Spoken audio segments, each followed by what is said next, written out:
Bilang paghahanda sa pagtama ng malakas na lindol sa bansa, nagsagawa ang Metropolitan Manila Development Authority o MMDA ng Rescue Olympics. Dito sinubok ang kakayahan at kaalaman ng iba't ibang rescue teams sa pagresponde sa mga epekto ng lindol. Hindi na paghihigan. Sa pagpapatuloy ng preparasyon ng pamahalaan sa posibleng pagtama sa bansa ng lindol na tinaguriang The Big One, nagsagawa ng Rescue Skills Olympics ang Metropolitan Manila Development Authority o MMDA.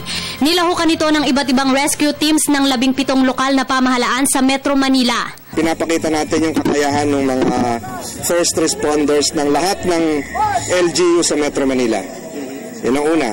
Pinapakita natin yung kahandaan nila. Kabilang sa mga isinagawa ang pagbubuhat ng mga konkreto mula sa gumuhong gusali para sagipin ang mga naipit o gayon din ang pag-rescue sa mga natrap sa loob ng gusali. Kahit umano kailangan maging mabilis sa pagkilos o pag-rescue pagkatapos ng lindol, para sa mga hurado ng aktibidad, dapat din itong gawin ng tama. The big one kasi will call for talagang preparedness of everybody else.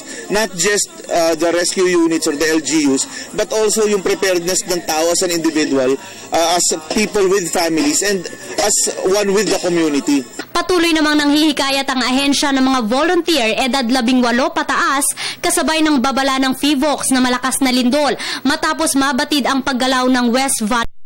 Sa mga interesado, maaaring magparehistro ng libre sa www.bepreparedmetromanila.com. Bubukas lang ng website natin kahapon, ang dami na nag-i-enroll. Kailangan natin 8,000 rescue volunteers sa lindol lang.